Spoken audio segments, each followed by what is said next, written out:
Just by way of brief introduction, I think the thing that makes my view different on health is that I'm a veterinarian as well as a physician. And in veterinary medicine, we don't have health insurance for animals like we do people. And if we were to use a human healthcare type of system for livestock, for instance, it'd be sticker shock for you. Your hamburger would cost you $275 a pound just to pay for the health care. So we learned a long time ago in the animal industry that we could keep the price of animal products such as meat and dairy and poultry and eggs down to where the average American could afford to eat them every day simply by eliminating health care costs. That's, I think, a very profound statement. Simply by eliminating health care costs. We do that in animals with simple little nutritional formulas. That's why we have mouse pellets and rat pellets and hamster pellets and gerbil pellets and guinea pig pellets and rabbit pellets and canned and dry dog and cat food, and we have sheep pellets and horse pellets and calf pellets and dairy pellets and monkey pellets and catfish pellets and turkey pellets and duck pellets and ostrich pellets and on and on and on. You get the picture. The reason why we put all these various animal diets into the pelletized farm is so that every mouthful is biochemically perfect. Even the stupidest animal in the group gets a perfect diet. They can't sort through and just eat only the sunflower seeds or the raisins. Their health and production is not dependent on their choices of food. We command them to eat a certain way, and that's the way they eat. And we get a uniform, projected, expected production. We've been so successful at doing this over the last 75 years that in the animal industry we've eliminated about 900 different diseases that still plague human beings. We've doubled and tripled their historical lifespans in the last 60 years. 60 years ago, if you're old enough to remember, an old dog used to be 10 years old. Today an old dog is 20-something. 10 years ago, an old cat was 12. Today an old cat's 25 or 30. And we didn't do that with wonder drugs and genetically engineered proteins or stem cells or transplants. We did that simply by adding vitamins and minerals and trace minerals to their food. And that kind of excited me. One more little thing about my background. On a large grant from the National Institutes of Health during the 1960s, I worked with Marlon Perkins from the old Mutual of Omaha Wild Kingdom days. I was one of his veterinarians and worked on this research project. Did over 17,500 autopsies in over 454 species of animals and 3,000 human beings for comparison. And what I learned was, ladies and gentlemen, was that every animal and every human being who dies of natural causes dies of a nutritional deficiency disease. So since 1964, I've been working very hard to get the health industry to appreciate this and not treat nutrition as the stepchild of health, but actually as the front piece of health. And I was not very successful, so I went back to school, Portland, Oregon, became actually a naturopathic physician, which is kind of like an osteopath in Oregon. We're primary care physicians. And we were able to begin in 1978 to use everything I'd learned in veterinary nutrition on my human patients. And I'm here to tell you that the concept of preventing and curing diseases in animals with nutritional formulas works just the same in people. These are the sort of things I would collect to share with my patients. I wanted to give my patients a gift, sort of an incentive or a bribe to come to me as their doctor. And I promised them I'd do everything I could to get them to live to be 100 instead of 75. And this particular issue, September 2000 of Scientific American, was almost totally devoted to 100-year-old people and what they did differently and so forth. There were articles in there by medical doctors and geneticists and gerontologists and nutritionists, and they were all coming from different directions. So there was a summary at the end telling you what you were supposed to learn by reading all this different stuff. And basically they were editorially scratching their head. They couldn't figure out why the people who lived to be 100 were the ones who were rebellious and didn't listen to their doctor's instructions. The people who followed the doctor's instructions didn't make it to 100. And they couldn't figure out why, and they wanted to do some big research project to figure out why. Well, you don't have to figure too long, because if the medical doctor's advice isn't bringing you to 100, it's not good advice. That's pretty simple. You don't need a $50 million study to figure that out. Going back to April of 1992, 12 years ago, almost 12 and a half years ago, this was a cover article, Time magazine, very profound article. I think there were 6 positive pages on nutrition in this issue. Again, April, I think it was April 6th or April 7th, 1992, the real power of vitamins. And they meant, as most people do when they say vitamins, they mean vitamins and minerals. You know, nobody says, honey, did you take your vitamin B1, B2, B3, B5, B6? Did you take your folic acid, your biotin, your choline, your B12? Did you take your calcium, magnesium, manganese? Did you take your phenylalanine and your arginine and your cysteine, your methionine, amino acids? Did you take your omega-3s? People say, honey, did you take your vitamins this morning? And it's kind of this generic shorthand for did you take your supplements. And they use it the same way here because it kind of fit the layout. The real power of vitamins and minerals, et cetera, et cetera. New research shows it may help fight cancer, heart disease, and the ravages of aging.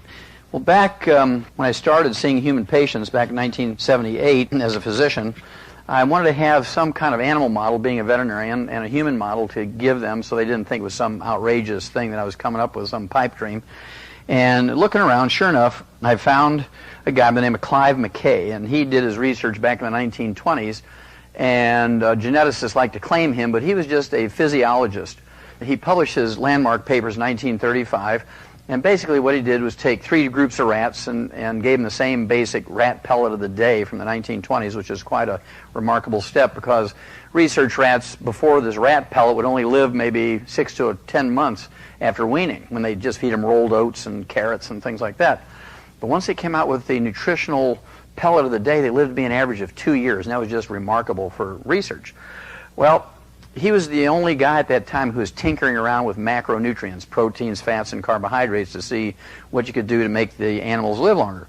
And in group number 2, he gave them the same basic pellet as group number 1, but he cut the carbohydrate calories by 30%, kept the vitamins and minerals the same, and they lived 50% longer than group number 1.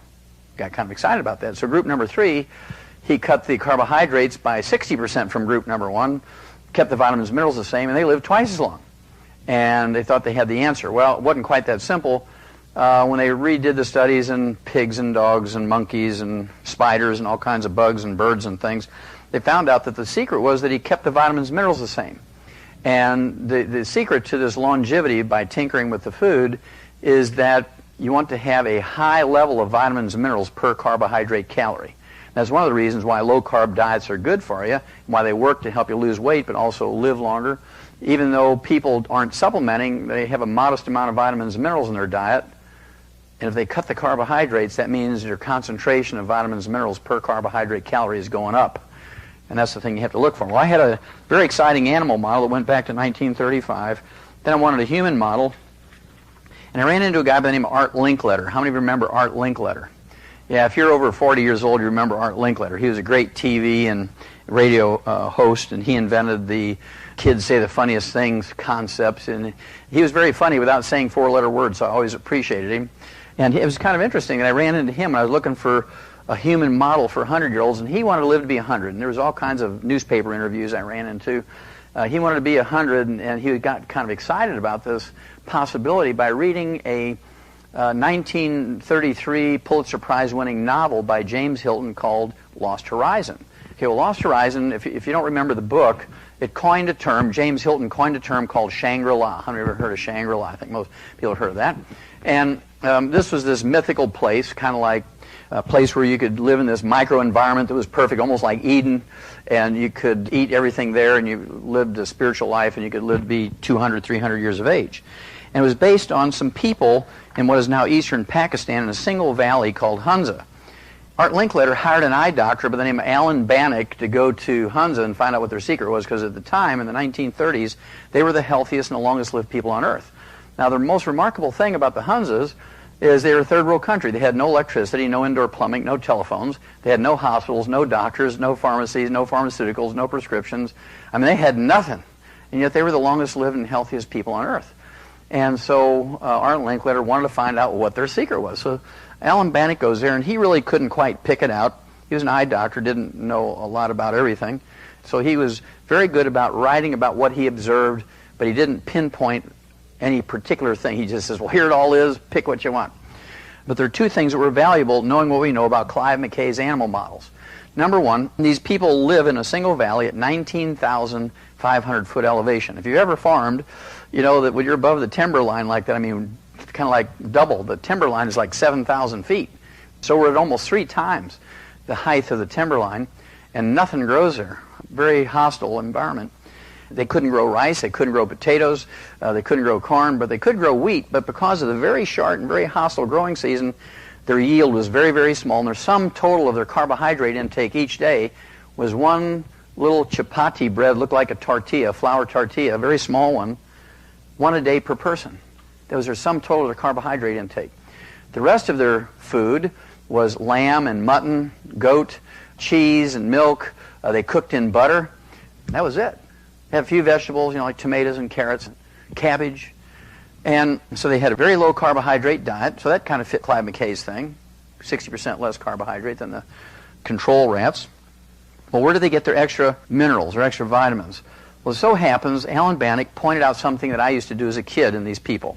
This is a cultural thing that they did that occurs thousands of years ago in Asians and Europeans and Africans. I don't know who came up with it first, but it's been used since the beginning of time, since the dawn of written history.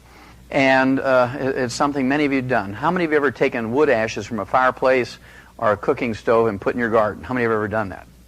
Okay. Well, he noted that every morning they did that. They took the wood ashes from their fireplaces and their heating fires, and they put these wood ashes in their gardens every morning. Well, the wood ashes are the minerals that are left when you burn away the carbon in the wood.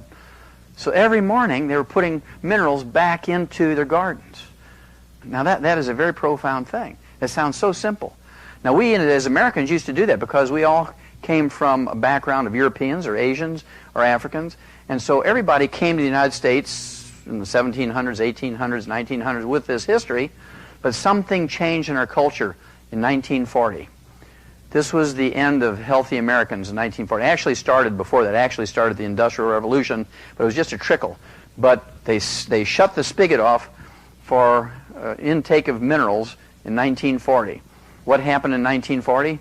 Everybody got a modern kitchen. Electricity, gas, propane. Are there any wood ashes left when you cook with an electric stove? Are there any wood ashes left when you cook with natural gas? Are there any wood ashes left when you cook with propane or a microwave? No. And so as soon as we got the modern kitchen, there was no more wood ashes to put into the gardens. And so our source of minerals dried up just like flipping off a switch. And so we're not eating the same as we did, just even culturally. We're not eating the same. Just assuming that all our vegetables are as healthy as they were 100 years ago, we're not putting the minerals back in because we don't have the wood ashes from our cooking fires and our heating fires to put back in the land.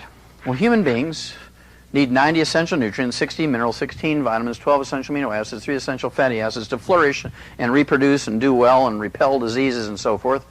And plants only need 9. Plants are very simple organisms. I have a degree in agriculture, and I can tell you, factually, the plants only require 9 to be in a state of flourishing and robust health, but they can get away with 3 to give the farmer the maximum yields in terms of tons and bushels per acre. That's why you see bags of fertilizer with NPK, nitrogen, phosphorus, potassium, 10, 10, 10, 10, 16, 12, because different plants require different ratios of those 3 elements. One's an element, the other 2 are minerals. And we need 60. Where are you going to get the other 57? Well, first of all, our food plants cannot give you everything you need just by eating well. Plants are very good about making vitamins, amino acids, and fatty acids when they're well nourished. They have to have at least those 3 nutrients, NPK, to make vitamins, amino acids, and fatty acids. These are carbon compounds, and plants can take carbon dioxide out of the air and use the sun's energy in a process known as photosynthesis to manufacture long carbon chains. And many of these are actually configured into vitamins, amino acids, and fatty acids. And plants can do that. They can make it. And if you spend 8 hours a day shopping and picking out everything at the perfect stage of ripeness, and you cook food properly and you store food properly, you might, only with the grace of God, get enough vitamins, amino acids, and fatty acids. But it's worse than Vegas when it comes to the minerals. Plants cannot manufacture minerals. If you can find me any plant that will manufacture any mineral, I don't care if it's lead, I'll give you $1 million in small bills, tax-free, in any offshore account you want. You'll be a bazillionaire soon. But there are no such plants. Plants don't make minerals. They can't make minerals. They're not genetically capable of making minerals. They get their minerals from the soil, and unfortunately, nutritional minerals do not occur in a uniform blanket around the crust of the earth. Nutritional minerals occur in veins like chocolate and chocolate ripple ice cream. Nutritional minerals occur in veins like gold and silver. And the odds of you and I getting all 60 essential minerals just by eating well is 0. I don't care if you spend $1 million a day for food and you live on the very finest caviar and Australian wine and artichoke hearts imported from Costa Rica and all this wonderful food. Guess what? You're still going to be deficient in minerals. As I told you, I did all this research and found out that every animal and every human being who died of natural causes died of a nutritional deficiency disease. And as you might expect, spending the multi-millions of dollars, actually $7.5 million to do this research, wrote several papers, wrote 75 scientific papers, were published in medical journals, veterinary journals, wrote textbooks, big 1,000-page jobs, and lectured to doctors many times at their continuing education meetings. And I was not successful in getting people who are in a position of authority, either in medical research or the government, They get excited about preventing and curing diseases in people with nutrition like we did in animals. And I knew this was an important concept back in the 60s, and that's why I went back to school, became a physician. Well, this came out just about 40 years later. This is a World Health Organization study. Nutrition, key factor in mortality. Study finds life expectancy closely mirrors dietary factors. Well, look at there, okay? And the most important sentence they had in the whole article was, it says, inadequate intake of 3 key micronutrients, zinc, iron, and vitamin A, is responsible for an unexpectedly high burden of disease. Well, there's 90 essential nutrients. They didn't talk about the other 87. They just talked about 3. Vitamins could help 2 billion kids. This just came out in March of 2004, a couple of months ago. Vitamins could help 2 billion kids. How many people are there on Earth? 6 billion. That's a third of the population. Any doctor, anybody who says that, there's no evidence to support a claim that you can prevent and cure diseases with vitamins and minerals is a fool. How many have ever heard of scurvy? Raise your hand. You can prevent and cure scurvy with vitamin C. How many of you have heard of rickets? You can prevent and cure rickets with vitamin D. What about anemia? You can prevent and cure anemia with iron and copper and folic acid and B12 and many other nutrients. What about goiter? You can prevent and cure goiter with iodine and copper and selenium and tyrosine and amino acid. What about things like osteoporosis? You can actually prevent and cure that with calcium and magnesium and sulfur and many other nutrients. And what about diseases like night blindness? You can prevent and cure night blindness with vitamin A. And then there's beriberi with congestive heart failure. You can prevent and cure that with thiamine or vitamin B1. And then there's a plague with the schizophrenia and all the dermatitis and diarrhea that goes along with that. You can prevent and cure that with niacin or vitamin B3. And I could go through all the 90 essential nutrients, because they're called essential nutrients for 2 reasons. Number 1, our bodies cannot manufacture them, and we must consume them every day, either as food or as supplements. And number 2, if any of them are missing, you get some horrible collection of degenerative diseases, many of which are life-threatening. And so anybody who says there's no evidence to support a claim that you can prevent and cure disease with vitamins and minerals is a fool. And the last place you want to fool in your life is your doctor. If you have a doctor who believes that, I'd get up and leave. I would not go back to them, because you don't want anybody that ignorant in charge of your health. Because, well, my doctor says I can just eat well and get everything I need. Well, that was never true, but, why do people in Ethiopia live to be an average of 29, we live to be an average of 70-something? Is it genetic? No. It's because they don't have a lot of minerals in their soil. Sand. Let's just look. This is actually a study from, just came out this month. It's the June-July 2004 issue of Mother Earth. And it was actually, what they did was take a USDA, United States Department of Agriculture study, where they compared the 1975 to 2004 values in food. And when you look at just wheat, for instance, the calcium content in wheat went down 22% during that time period. When you look at, let's look at another mineral, potassium went down 6%, phosphorus went down 24%. Then you look at calcium in apples, went down 14%. In blueberries, it went down 60%. In onions, it went down 18%. In green beans, it went down 33%. In broccoli, it went down 54%. Wait a minute, but you're supposed to eat broccoli. Eat 3 servings of broccoli a day. Eat 5 pounds of broccoli a day. You get all the calcium you need. So it went down 54%. That means you need to eat 7.5 pounds of broccoli a day to get your calcium. Yay, man, that's exciting. Eat 7.5 pounds of broccoli. I mean, you're going to generate enough gas to run a turbine. You look at iron here. Let's look at iron in apples. It went down 60% in that same time period. In blueberries, it went down 72%. In onions, it went down 62%. Let's see here. In carrots, it went down 57%. In broccoli, it went down 33%. Let's look at vitamin A. Now, the vitamin A is interesting because it's a carbon compound that plants can make if they have all the nutrition they need. They have to have mineral cofactors to be able to make the carbon compounds, right? So let's look at vitamin A. Apples went down 40% in that time period. Blueberries went down 40%. Onions went down 95%. Tomatoes went down 31%. Corn went down 400%. Well, I'm eating plenty of corn, so I'm getting all the beta-carotene I need. Went down 400%. I'm eating cornbread. I'm getting all the beta-carotene I need. Broccoli went down 74%. Vitamin C, legendary, made by plants. Blueberries went down 31%. Onions went down 36%. Spinach went down 45%. They actually checked 12 different nutrients, and they just get a little summary here. One other thing I think was important in this article, in 1992, the USDA, the United States Department of Agriculture, came out and said, if everybody just took the minimum daily requirement of all the known essential nutrients, they're going to reduce the actual reporting level of cancer by 20%. You can reduce cardiovascular disease in America by 25%, reduce arthritis by 50%, reduce respiratory and infectious disease by 20%, and reduce infant and maternal deaths by 50%. If everybody just took the vitamins and minerals.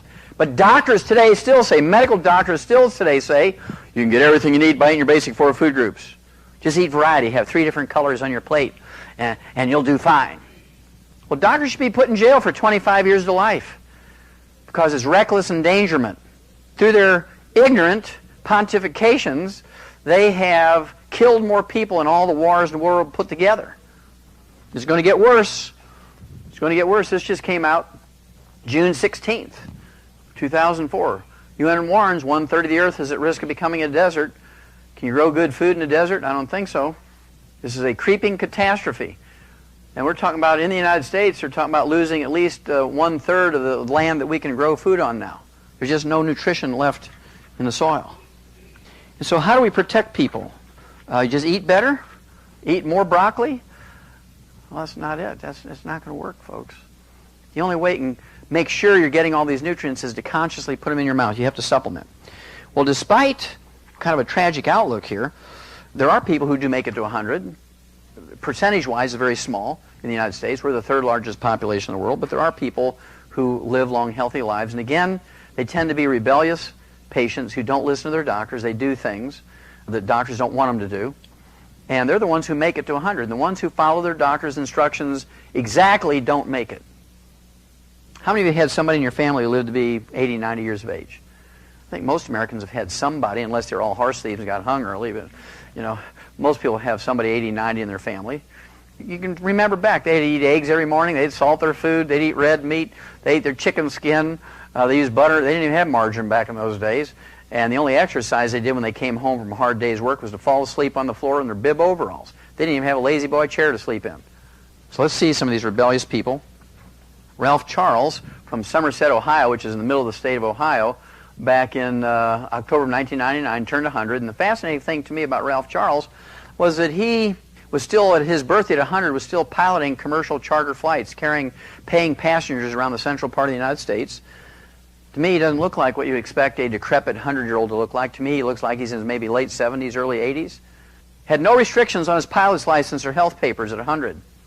And then this gal here, Connie Douglas Reeves, 4 days after this article came out, September 26, 2002, she turned 101 and she was entered into the Cowgirl Hall of Fame because she'd taught 30,000 young women how to ride Western saddles and barrel race. And to me, she doesn't look like a shrinking violet. She doesn't look like somebody who would say, well, whatever you say, doctor, I mean, after all, you're the one with the white coat and the stethoscope around your neck, so I'm here for your advice, and if that's what you say, I'll do it. She's got her shoulders back, her chin's out, and she's just saying, knock that chip off. I mean, anybody who deals with horses for 101 years, that she's been rolled on, kicked, thrown, bit, stomped, and she's standing straight and tall, and you can just imagine a doctor saying to her, Connie, you're 101 years old now. I want you to give up salt. We got to worry about your blood pressure. She said, well, up yours, doc. I've been using salt since before you were born. I'm not going to quit now. You got to give up eggs. We got to worry about your cholesterol. She'll go, okay, I've been eating eggs forever, and I'm not going to give them up. Well, if she's a little rough for you, you might appreciate Harold Stilson from Deerfield Beach, Florida. In May of 2001, he turned 101 and went out and played golf for his birthday, and he hit a 6-hole-in-one at 101. Now, you have to have good vision to be able to see that little stick 108 yards away. You have to have a good grip on that club, and you have to have good eye-hand coordination to hit that ball, right? Tiger Woods can't even hit a hole-in-one anymore. I mean, he's done since he let him do that arthroscopic surgery on his knee and get that radial keratotomy. I mean, he hasn't won a match since he had those 2 surgeries. He should sue his doctors, whoever talked him into that. I was just in Puerto Rico with my dear wife and a training thing, and this gal here, her name was Ramona Trinidad Iglesias Jordan, and she turned 100. She actually died at 114. She was the oldest living, I guess you'd call her an American, American territory kind of thing, 114. And she looks pretty good for 114. She looks like she's 80 years old. And she lived up in the mountains in the rainforest of Puerto Rico. Never been to a doctor. And they're kind of bragging about that in the newspaper. It doesn't seem to matter what you eat as long as you keep the minerals up and the carbohydrate calories down. This gal here, Dora Ramathebe from South Africa, was born in June of 1881. And I don't know how long she lived because this is a birthday announcement. Didn't keep track of her. Turned 114 in 1995. And when she was asked, Dora, what do you attribute your health and your longevity to? She didn't say I was born in Scripps Hospital. She was born in a straw hut caulked with cow dung. Her mama peed in the dust to make mud to smear all over that child to keep the flies from eating her. How do I know that? Because I lived in South Africa for 2 years and attended many births, even as a veterinarian, because I was the only medical person around. And guess what? That's what they do. She didn't say, I kept my cholesterol down and gave up salt and went to my annual physical. You think she did all that living out in the bush in Africa 114 years ago? No. She ate locusts, grasshoppers, not the tree, pumpkin seeds, tortoise meat, wild herbs, dried fruit, and a cup of coffee. Did she say rice, bread, potatoes, corn? No. She had a very low carbohydrate diet. The only carbohydrate she took in was a little bit of dried fruit, and they don't get much of that out in the middle of the bush of Africa. That's kind of a special thing people give to each other there.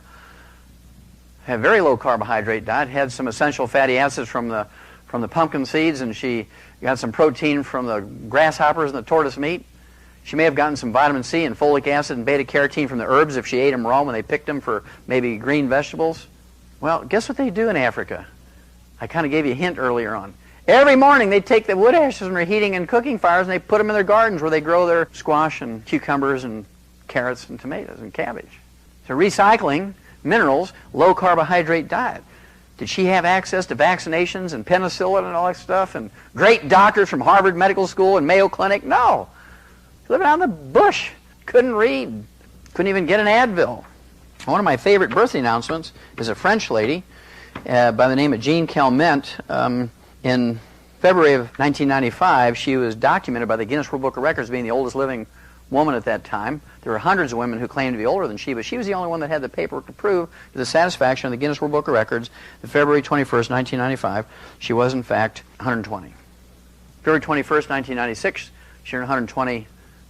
February 21st, 1997, she turned 122, and she died in August of 1997 at the age of 122 years and 164 days. She was 122 and a half when she died. She died suddenly of a stroke. She was up singing Farajaka, for God's sakes. Farajaka, Farajaka, cooking her eggs. Whoa! Fell over dead. That was it. No nursing home. I mean, nothing. No cancer, no heart disease, no Alzheimer's disease. She was bright and mentally alert until the day she died. No diabetes. This came out in October when I was in Adelaide, Australia. It was an Adelaide, Australia newspaper. They have a lot of stuff from Southeast Asia, as you can imagine. This guy here, a tiger hunter, a Cambodian tiger hunter, said to be the world's oldest man, has died at the age of 122. Sek Yi, who is also a martial arts expert, attributed his longevity and that of his wife, Long Uk, 108, to smoking and prayer. Well, I can go for the prayer part, Pastor Joe, but I want to know what he was smoking and if he inhaled.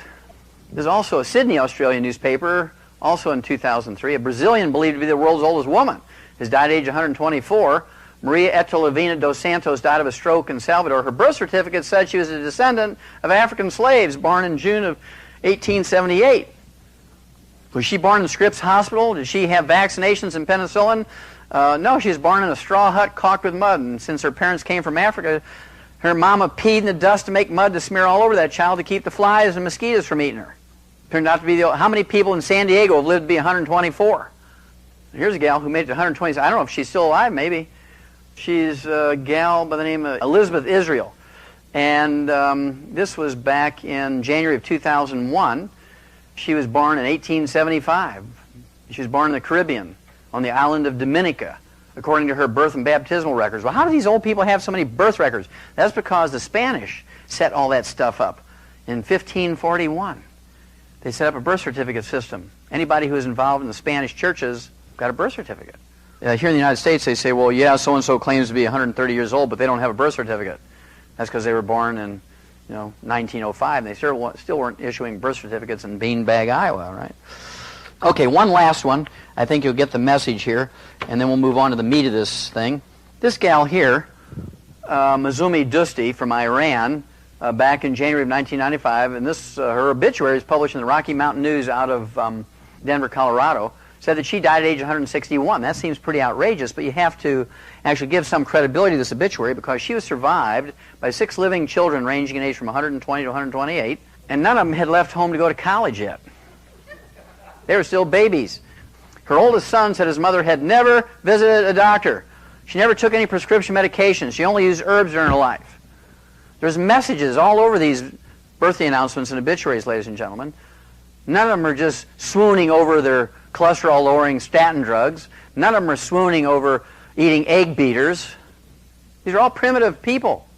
There's clues here. But what do primitive people do every morning?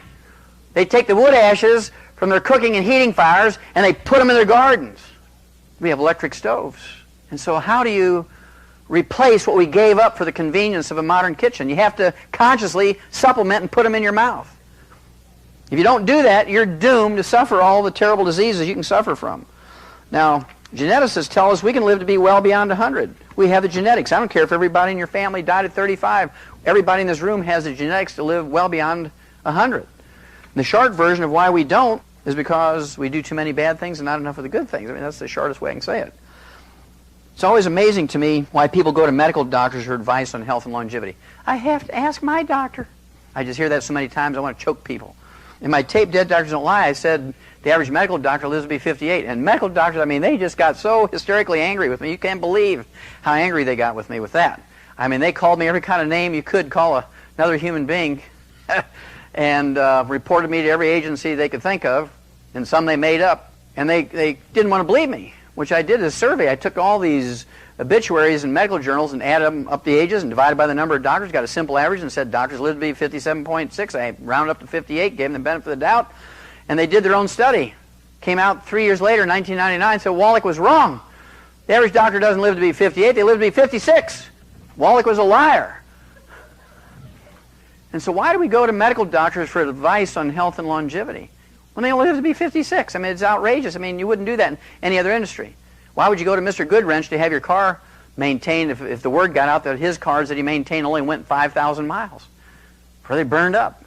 The reason is twofold. I pondered on this a long time. They have convinced everybody they're the go-to people. I mean, you can't even put on a Band-Aid without asking your doctor. I mean, where are the medical doctors? I mean, we have to get everybody to fight for insurance, right? Because there's 30 million people in America without health insurance. I mean, the country's doomed without health insurance. Secondly, they've been able to relegate all other health practices, even 10,000-year-old ones like Ayurvedic medicine from India and traditional Chinese medicine. They've been able to relegate them to quackery. They've been able to convince the government that they're the go-to people. Chiropractors and naturopaths, acupuncturists, Ayurvedic medical practitioners, these guys are all quacks. Insurance can't pay quacks. If a patient goes to them, we got to put them in jail for practicing medicine without a license. They have politically and financially been able to kill their competition. Now, the Sherman Antitrust Act was actually put into law in 1895. Any industry that does that gets knocked down.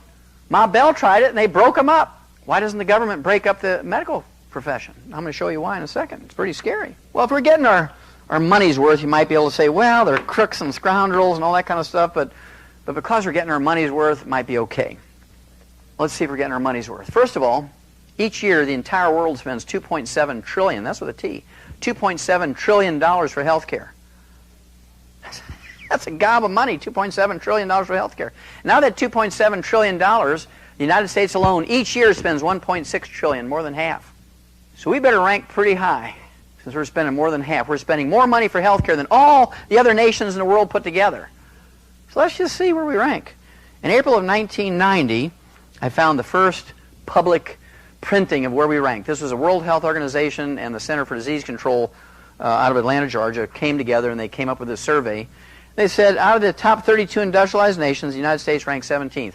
In April of 1990, there were 16 other countries whose peoples were healthier than we were and lived longer than we did. And yet we spend more money for health care than all of them put together. The entire world. And we ranked 17th. Japanese ranked number 1, 79.1. You can say, well, that was a bad study. Let's redo it. Well, they did 10 years later, June 2000, they redid it. Japan maintained number 1, but they dropped from 79.1 down to 74.5. So this was our chance to catch up and surpass them, at least gain on them, right? Instead, we dropped from 17th longevity all the way down to 24th. Now there's 23 other countries whose peoples live longer than we are and healthier than we are, and yet we spend more money for health care than all the other countries in the world. Does that give you some sense that we're going the right direction? Well, it doesn't me. I'm just a dumb farm boy from Missouri, but the numbers don't equate to being on the right track. Does that give you the sense that doctors are laying awake day and night trying to figure out how to cure us of all these terrible diseases? Doesn't me. What about all these 250,000 pharmaceuticals and prescription drugs they have in the PDR, Physician's Desk Reference? If you take out the 500 antibiotics out of there, out of the 250,000 drugs, which are designed to cure infections, you know, like strep throat and scarlet fever and pneumonia and things like that. There's 249,500 pharmaceuticals left. And you can't find one of them that are designed to cure anything. They're all designed to milk the insurance system. There's no laws requiring pharmaceutical companies to make cures, and so they don't. There's no laws requiring medical doctors to cure people when their cure is available, so they don't. Now that's a mind blower. There's no law requiring doctors to cure people when their cure is available, so they don't. Now, we would all like to think in our heart of hearts that doctors, medical doctors, are altruistic and they're in the business of helping people. Well, if you believe that, you're living in la-la land. Their primary concern is not to help people. Their primary concern is to crack that financial nut every month.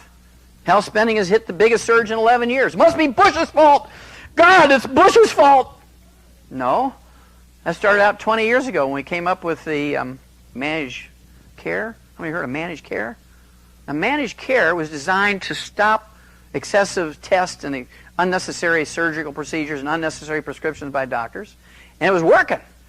But doctors' incomes got cut in half. I mean, their lifestyles were going in the tank.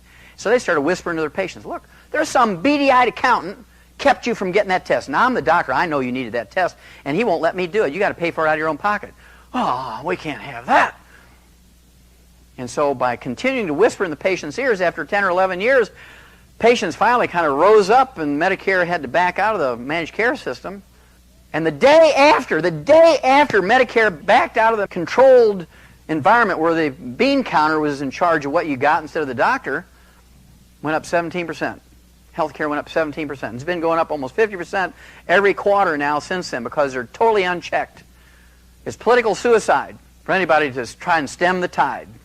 Right now we're spending $1.6 trillion a year for health care. I'm going to show you what to do about it. Age 65 workforce. Wait a minute, workforce. Age 60, you're supposed to retire at 65. What is this workforce thing? According to the U.S. Department of Labor, 95% of all Americans who retire at 65 retire below the poverty level. $2,000 a month is poverty cutoff. 95% of Americans, after working 40 years in America, retire below poverty level. You have to do something else. You got to go back to work because that $1,200 a month doesn't cut it. You got to sell your house you paid on for 30 years to move into a scroungy little apartment because you can't afford the taxes every year. Can't afford the utilities, the upkeep. What a crummy deal. Well, whose fault is it? What's the most common thread that people complain about when they retire? Healthcare. Oh, they testify before Congress. I couldn't eat lunch today because I had to pay for my drugs. I can't eat. I have to pay for my drugs. Well, why do you have to pay for your drugs? Because my doctor told me. And then this is the most outrageous thing I've ever seen.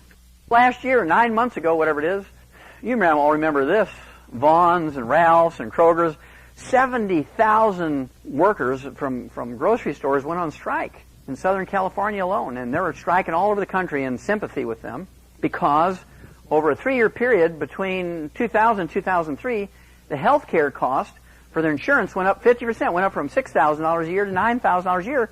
And the contract said that the store chains were going to pay for their health care.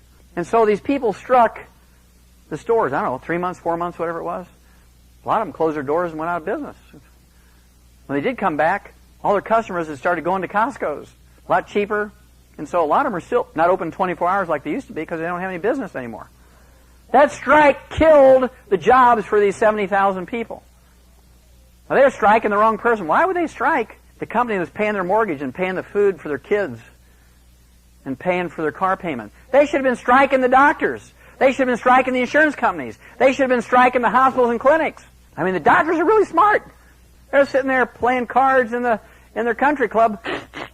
Well, we got this army, all these union guys out there striking them. Somebody's going to pay us. We'll get the government to do it, the company. We don't care if they all go bankrupt and lose their job. They're going to pay us.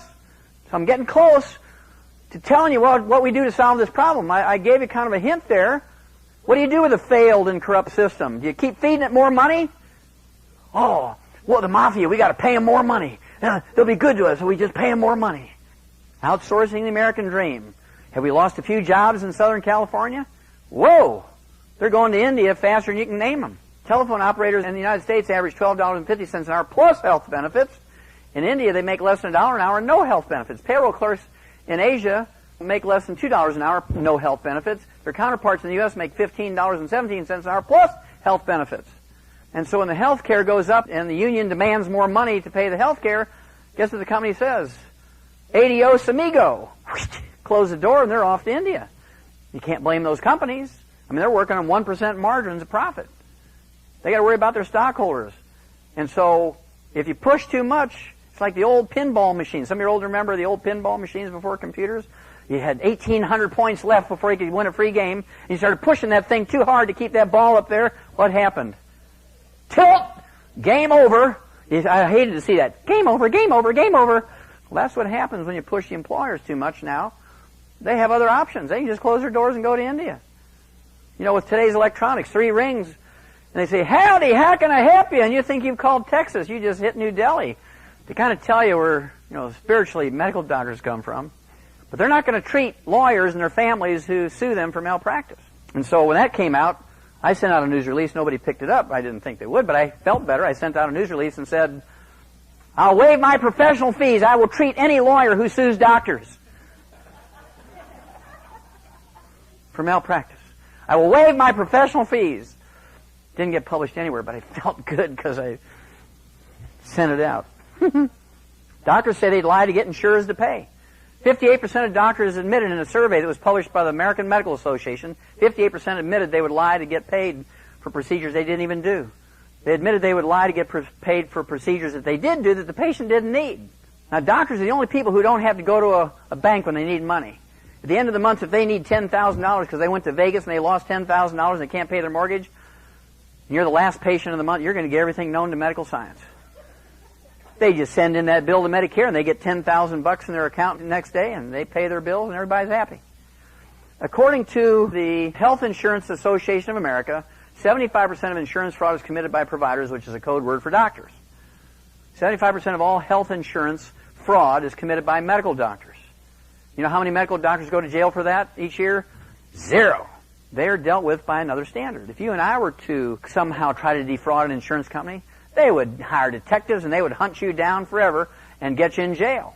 The medical doctors do it with impunity. Health insurance companies write it off as a cost of doing business. And guess who picks up the difference? Look in the mirror sometime. You're the one picking up the difference. So we should be striking them. We have a history in America of doing that kind of stuff. We have a history of rebellion. I don't suggest you pick up rifles and go shoot doctors, although sometimes I feel like it. But what I'm suggesting is this. Let's do what we've done in other industries. 60 years ago, when the automobile industry began to crank down on people, look, you're having a Ford car, you got to come to a Ford dealer. We're the only go-to people for a Ford car. And you go in for a $6 oil change 60 years ago, and they say, look, you've had this 25,000 miles. Why don't you let us do a check on it, and we'll do whatever's necessary. And you've been driving. You think, nothing wrong with it? Sure, go ahead and do a check. And you come back, it's a $300 bill. You say, what? It was supposed to be $6. Well, you told us to check it out. You gave us permission to do that. It's $300 because we rebuilt the transmission, we did the carburetor, all new brake shoes, blah, blah, blah, $300. And they wouldn't give you the key until you paid your $300. But you didn't go back because you demanded, some redress from the manager. And he said, well, no, we did the work. You got to give me the money before we give you the keys. And so people started going to junkyards and garage sales and flea markets. They'd read books on how to maintain their own cars and change their own oil and do all that kind of stuff. They stopped even thinking about going to the dealerships. And when the junkyards and the flea markets and the garage sales couldn't support the demand for parts and tools anymore, a whole industry developed. Now we have Napa Auto Parts and Pep Boys and AutoZone. We have all these Jiffy Lubes all over the place. They only sprang up because people wanted to do things themselves and they were tired of being ripped off by the dealerships. Same thing happened in the construction industry. Same thing happened in the remodeling industry and in the landscaping industry. When they got a little oppressive to the customers, people started going to garage sales, and they went to flea markets, and they'd go to junkyards to find parts. I mean, plumbers were charging $200 to change a float in a toilet for little old people. And the worst nightmares, of course, the one that people hated were roofs. Somehow, roofing companies, you'd sign a contract for a $6,000 roof, and if you didn't read the fine print with revolving interest, if you didn't pay it off in a year, it was $100,000, right? People started going to garage sales and junkyards and flea markets, getting materials and tools to maintain and repair their own homes. Some of you are old enough to remember back in the 60s, everybody had a tool shop in their own garage. I mean, I had them back then. We had a table saw and a band saw, and you had all the drills. That's when this home thing started back in the 60s and 70s. And when the garage sales and the flea markets and the junkyards couldn't supply the demand for tools and materials anymore, a whole industry developed to supply the demand. Now we have Home Depot and Lowe's and Menards. you want to find out where everybody's at this afternoon, go out to the parking lot at Home Depot. Tomorrow, at 2 o'clock after church, go there. Parking lot, you can't find a parking space in Home Depot and Lowe's and Menards because people are out there doing it themselves. And so there's clues here on how to deal with an oppressive, failed, corrupt industry. Stop using them. But you just can't jump from the frying pan into the fire. You have to educate yourself. We have all these books. Let's Play Doctor, Let's Play Herbal Doctor, Rare Earths Forbidden Cures, Dead Doctors Don't Lie. I mean, we're talking about $50, $60 worth of books. Teach you how to deal with over 900 different diseases using herbs and vitamins and minerals and amino acids and fatty acids. We're talking about stuff that works. I already had 3 people today. I walked in the door, just met them. I met lots of people, but these 3 people came up and told me how the products were working for them. They were just so surprised and happy how well they're doing on just taking vitamins and minerals. And they've been going to doctors for years and couldn't solve their problems. Before I came here, people were calling me from Atlanta, Georgia, and from Portland, Oregon, dealing with problems because they've given up on their doctors. And so right now we have baby boomers coming along. There's 80 million baby boomers in the United States alone, 80 million, who are sick and tired of being sick and tired. They're sick of being ripped off by the medical system. They're getting they want the government to solve the problem. Well, the medical industry generates taxes from $1.6 trillion a year. The military-industrial complex, which the hippies were so worried about during the 60s and 70s, only generates $400 billion. 1/4 of what the medical system. Who has the most power, military-industrial complex or the medical system? Clinton tried in his first term, in the first year of his first term, to deal with the medical situation. And they chewed him up. The office of the president, with all the power and prestige and all the departments and money available to the president to solve a problem, it only got worse. They just snubbed their nose at him. Not because they were Republicans, but because they weren't going to let the President of the United States interfere with their cash flow. And so we have to do this, because nobody else is going to do it. First thing I want to talk about is exercise. Whether you believe it or not, how many of you have heard that exercise is good for you? If you don't raise your hand, you're a liar, a communist, or you're asleep already, because I know that you've all heard that, right? Well, this is me when I was 18 years old. Look familiar? Didn't have a gram of fat on me. I was mean as a burnt bear, and I was tough. I was like a rock, and I could do anything. I knew it because I knew it. And I could, in addition to farm work, I'd spend a lot of time during school when everybody else was eating lunch. I was running up and down the stadium stairs. I was weightlifting. I was punching the bag. I was doing everything I could to get tough and so I could play sports, and I did. And then I read an article that said there'd never been a professional athlete ever lived to be 100, so I stopped exercising. Because if exercise is good for you, there should be a significant percentage of professional athletes live to be 100 because they get paid to do it and they're not likely to slough off. And this is a little chart out of God Bless America. It talks about some of the more famous athletes that died of nutritional deficiency diseases. The oldest one was Red Grange, died at 88. Now, you know, Red Grange died a long time ago, right? And then, let's see, Jesse Owens died at 66. Jim Thorpe died at 65. Babe Ruth died at 53. Lou Gehrig died at 38. Wilma Rudolph, 4 gold medals in track, died at 54. Babe Zaharias, one of the greatest female athletes ever, died at 43. Jim Fixx, who invented the fitness concept in America, died at 52. Hank Gathers, a great basketball player, died at 23. Wilt Chamberlain died at 63. Reggie Lewis died at 27. Walter Payton died at 45. Sergei Grinkov, one of the icons of figure skating, died at age 28. Flojo died at 35. I don't believe a seizure killed her. I think something else killed her. Don Drysdale died of a heart attack. Great baseball player at 56. Corey Stringer, football player, died of heat stroke at age 27. And according to the Center for Disease Control of Atlanta, Georgia, each year in America, somewhere between 75,000 and 100,000 Americans under the age of 30 drop dead while they're exercising. Car accidents only claim 57,000. Of those 57,000, 17,000 are killed by drunk drivers. Look at all the hoo-ha we have about accidents in cars. And doctors are instructing people to exercise. Yet it kills more people in car accidents. It doesn't start out you're healthy and you die. How many of you are boxing fans? Anybody here a boxing fan? Okay, a few. Remember Roberto Duran? No mas! No mas! And this is about 10 years ago, I think, somewhere around there, 10, 12 years ago. Not a championship, but 100 fights, many championship fights. He was in a championship 12-round fight with Sugar Ray Leonard. I think it was in the second round, third round, something real early. He just got up and said, I don't want to do this anymore. They spent millions and millions of dollars in advertising. Caesar's Palace in Vegas. I mean, there were, I don't know how many hundreds of millions of dollars worth of bets, and he just said, that's it, no mas, I don't want to do this anymore. I don't like boxing anymore. It's a cruel sport. Elite athletes face this hazard. I already talked about this guy. And he barely made the cut on this latest by two strokes.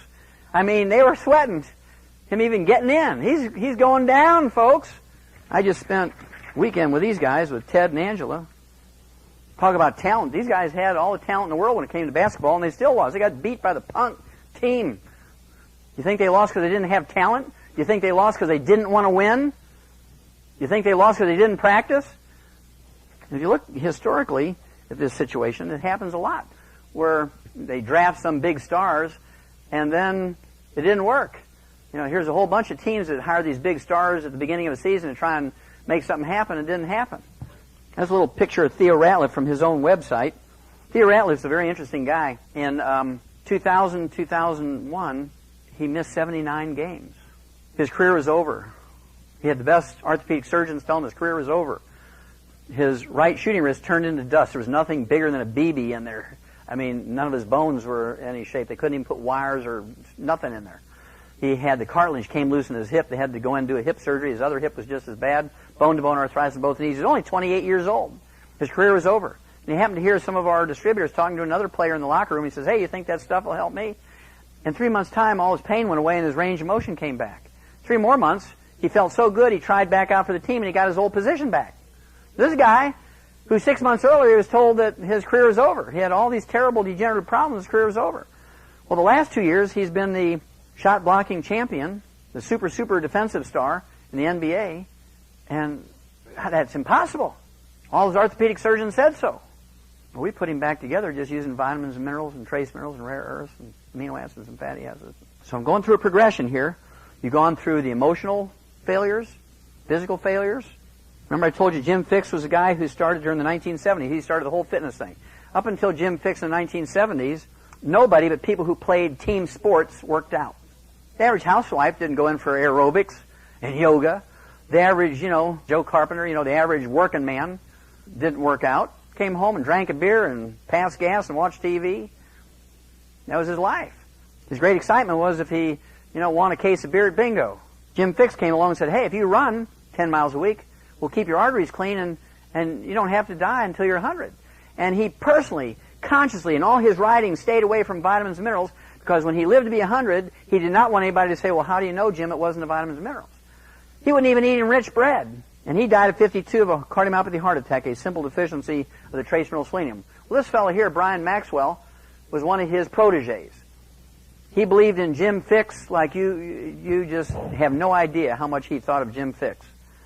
He thought he was like another father to him. He invented the power bar. There was no such thing as a granola bar until Brian Maxwell. He invented them in 1983. Actually, it was his girlfriend who was a nutritionist because they kept hitting the wall in their marathons.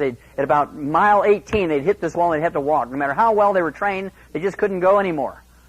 And he was the one who invented the carb up thing. The night, eat spaghetti before the big race. This is the guy that came up with that. He just died in March of a heart attack, cardiomyopathy heart attack at age 51. He'd won 14 world-level marathons in the Olympics, World Games, International Marathon, 14 of them. He placed in the top 5 in 100 of them in his lifetime. And he died at age 51 of a cardiomyopathy heart attack, a simple deficiency of selenium. And so when he died, we got on the computer and we looked up the analysis of power bars. There's just nothing but grains and some honey and sugar and stuff like that. It's an energy bar. It's a power bar, energy bar. No selenium. Okay, one more clue. Well, 2 more clues. This is a small study, only 158 sudden deaths of young athletes. This is from 12 to 40. And of the 158 sudden deaths, 48 of them were in basketball. Only 1 was in boxing. Isn't boxing a more dangerous sport than basketball? Not according to this. 48 of the 158 that died in this little study were basketball players. How many have ever been to a professional basketball game? Well, if you've never been to a professional basketball game or even a college basketball game, they have a team of people with towels. And during the free throws and the timeouts, what do? They're out there wiping the sweat off the floor so the players don't slip when they get under the basket and all that traffic is going in the basket.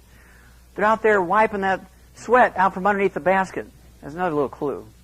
June 9th, this gal here, Rolanda Pierce, 19 years old, 6'5", Florida State University. She was going to be the big savior of women's professional basketball when she graduated from college. I mean, she was the big up-and-comer. She died of a ruptured aneurysm at age 19. Ruptured aortic aneurysm. A copper deficiency. I mean, we eliminated ruptured aneurysms in turkeys in the 1950s. She died of something that even a turkey wouldn't die from.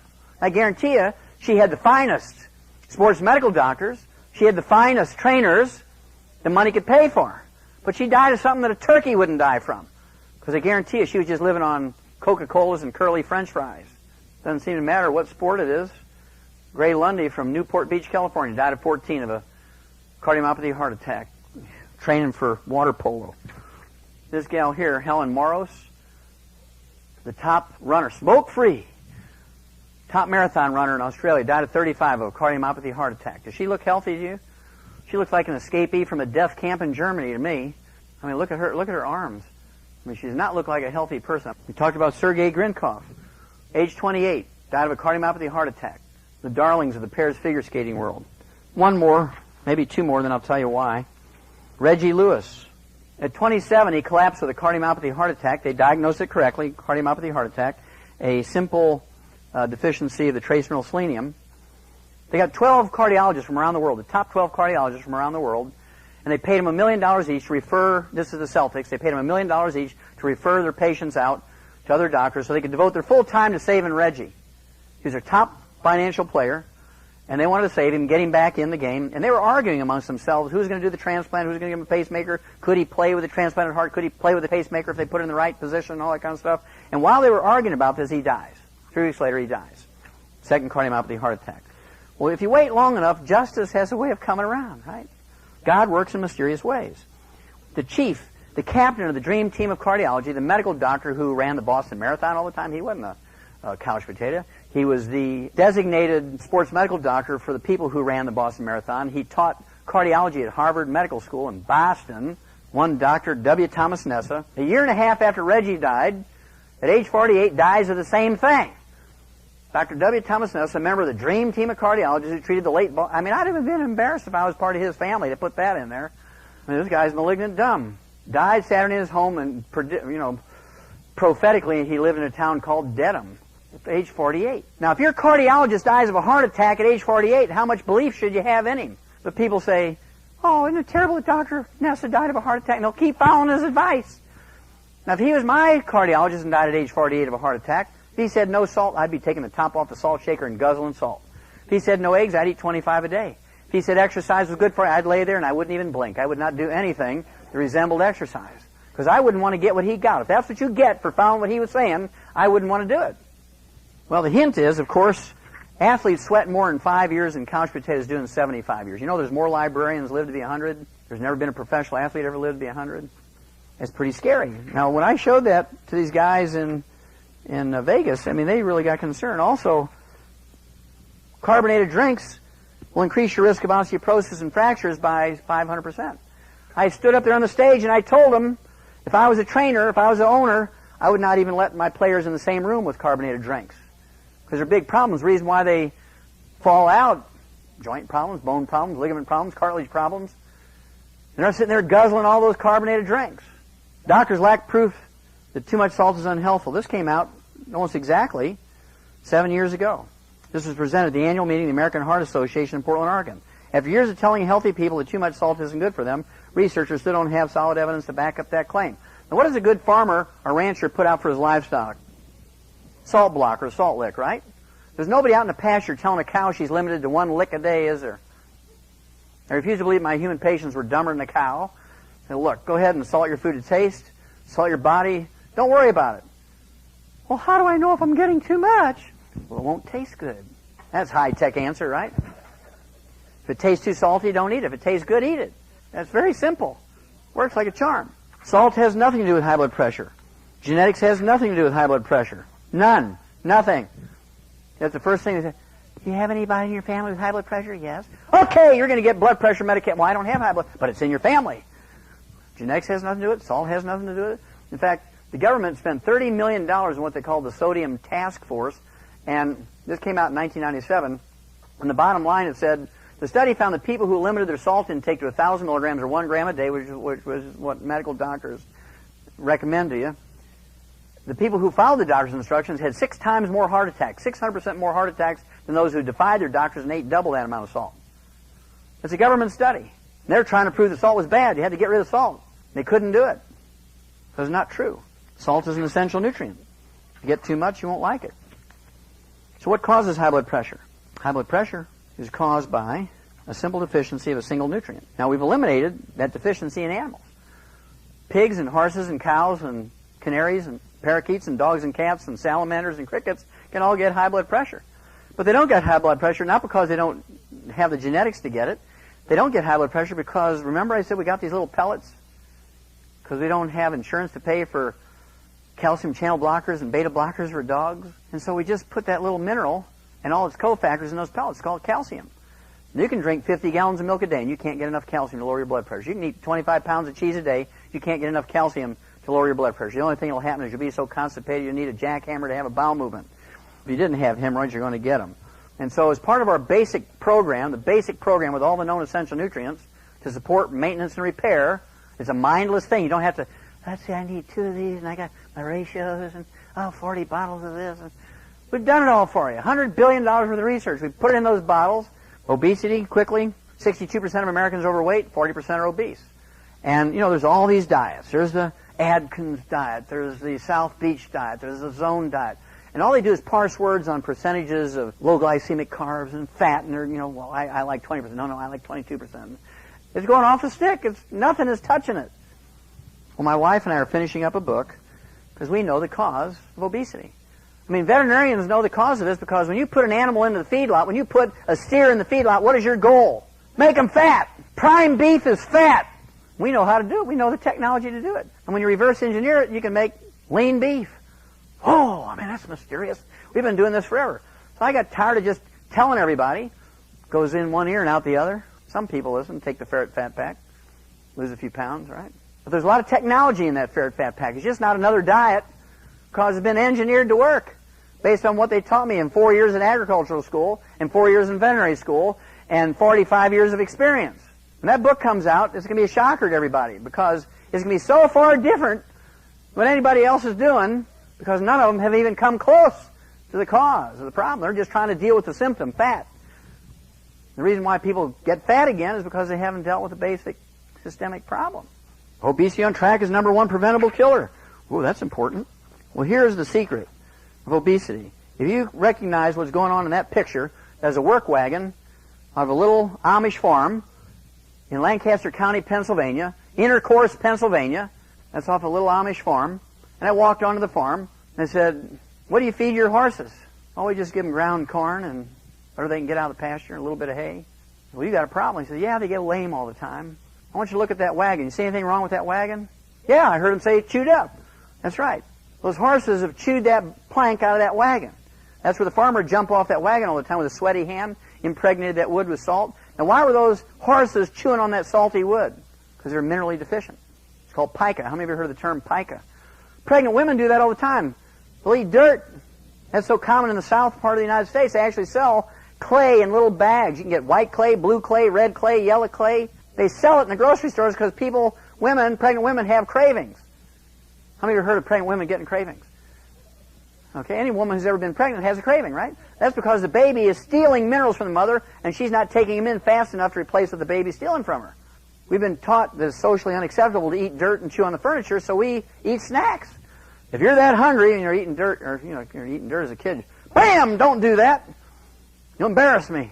If you're that hungry, go in there and eat a moon pie and a RC. Get them potato chips. Now, this is not a secret. The snack food industry knows about all this stuff. They engineer their food. The motto of Lay's potato chips is what? Written right on the bag. You can't just eat one. Because they engineer it. When you open that bag, you're going to eat the entire bag and you're going to look for a second bag. It's engineered for that. It's not a mystery. And so, if every kid who had these cravings, you all know them, especially during a holiday, you've just eaten a 7-course dinner, and you open up that refrigerator and you're standing there staring in there. What are you doing, Frank? I gave you a 7-course dinner for Christmas. You're staring in the refrigerator. I don't know. I just need something. I don't know what it is. I'm just looking for something. Because calories don't solve the problems of a mineral deficiency. When you take minerals, you're not really hungry anymore. And so it's really easy to cut back on the food because you're not hungry anymore. I'll just show you 2 gals. This gal's from Nashville, Tennessee. Ann Halsenbach. Lost 90 pounds, 11 months. Good-looking lady. Did great. And I like this little gal. Terry Mooney from Fenton, Michigan. Lost 60 pounds in an 8-month period. She went from this, kind of like I'd say a farm wife kind of look to this same girl. She's only 25 years old, but she looked like she's 40 years old, farm wife. Look at her now. And so we have thousands of people, both men and women, who've lost a lot of weight. Diabetes is an epidemic. Diabetes is an epidemic. It kind of goes along with this obesity thing. 1 million new cases a year in the United States alone. It makes up 12% of the American population. 32 million diabetics. Of them, 95% or 31 million are adult onset type 2 diabetics. And adult onset type 2 diabetics make tons of insulin. They make as much as 10 times more insulin than non-diabetics. It's not an insulin problem. They make more insulin. That's why they can take pills, or maybe even with diet and exercise, they can kind of control their diabetes because they make plenty of insulin. We learned in 1957, when it was actually printed, published in medical journals in 1957, that we could prevent and cure. Those are two profound words. We could prevent and cure adult onset type 2 diabetes in laboratory animals, pet animals, and farm animals in 1957 with 2 trace minerals and their cofactors. The medical doctors say, well, there's no evidence to support a claim that you can prevent and cure diabetes in human beings. And so it lay dormant in human medicine for 20 years until 1977. And then a guy who couldn't speak English very well, a medical doctor who couldn't speak English, who they put in charge of a coma center because he didn't have to talk to the patients, right? They're all in comas. So they put him in charge of a coma center, so all he had to do was read records. And he noticed that the people who survived 3 months in this coma center always got adult onset type 2 diabetes. 100% of them, after 3 months, 100%, regardless of their race, their age, their gender, nothing mattered. If they lived 3 months in that coma center, they got adult onset type 2 diabetes. They were waiting. They started testing them at about 2.5 months. Sure enough, they'd always get diabetes by 3 months. They'd give them insulin. They'd control them. And he made the mental leap that there had to be something missing in the feeding tube that they were giving them, because it didn't matter their age, their race, their gender, didn't matter anything. If they lived there 3 months in a coma, they got adult onset type. And so he made the correct thought that they were missing something. So he starts reading. And sure enough, he goes back 20 years and he finds his research in animals. He says, well, that seems simple. He couldn't give them these alfalfa pellets with all these minerals in them because they're in a coma. And so he took that formula and made it into an IV, which he added to their basic feeding tube, and in 72 hours he cured them all of their adult onset type 2 diabetes. Published in every medical journal in the world. This gets published every 2 or 3 years because people getting their PhD in endocrinology and they're studying diabetes, they run into that and they say, well, that can't be. So they try to redo it, and sure enough, it repeats, and so they publish it again. And so this is not a mystery. Every medical doctor knows this. They're not going to do that because they'll get $30 for an extended visit. Well, according to the GAO, the General Accounting Office, which is the budget watchdog for the U.S. Congress, the average income that a doctor gets off of a type 2 diabetic who lives 25 to 40 years after diagnosis is $750,000. There's no law requiring him to cure people when there are cures available. So which way is he going to go, $30 or $750,000? Now, you don't need to be a rocket scientist to figure that one out.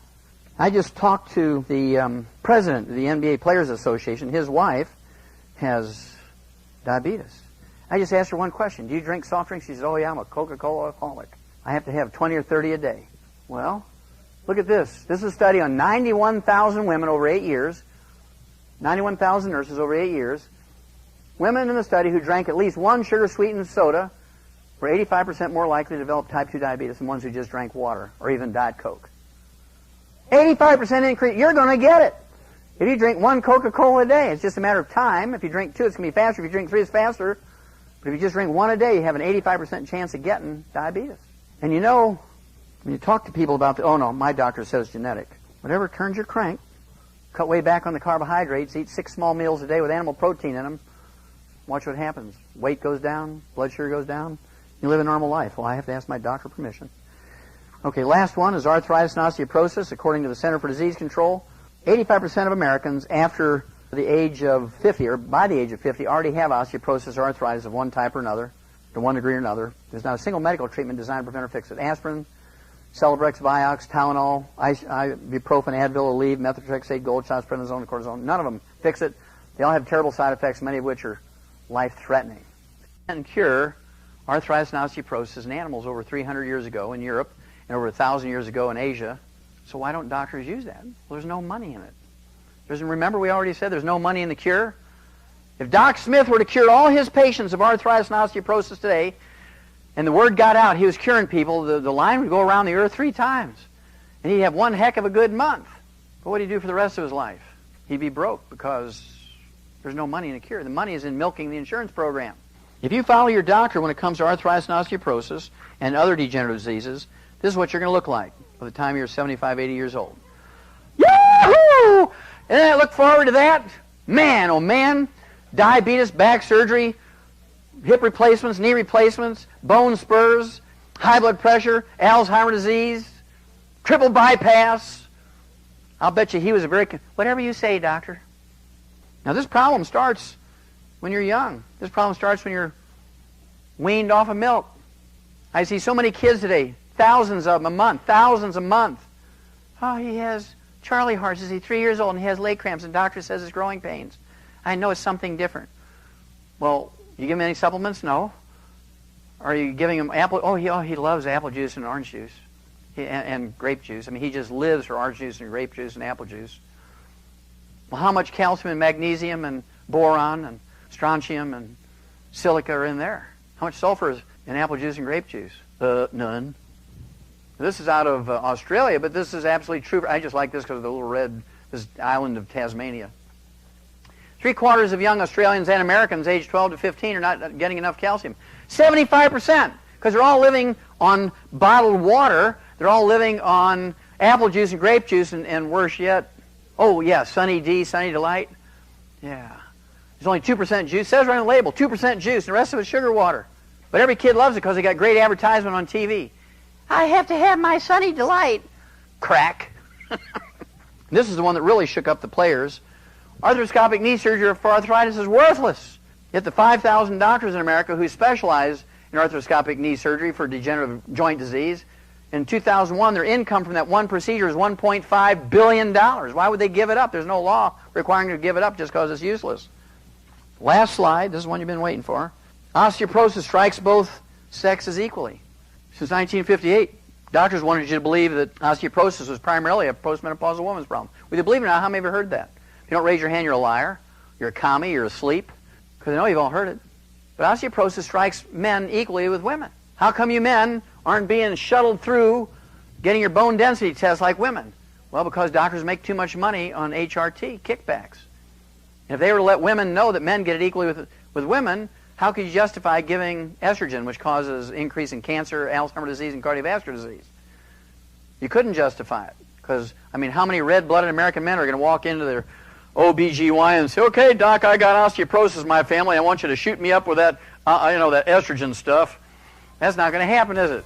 And so that's why there's no carbonated drinks, and give up fried foods and margarines, and cooking oils and meat cooked well done, and burnt animal fats. Just doing those things, you'll have 30, 40, 50 healthful years of your life. I have to ask my doctor.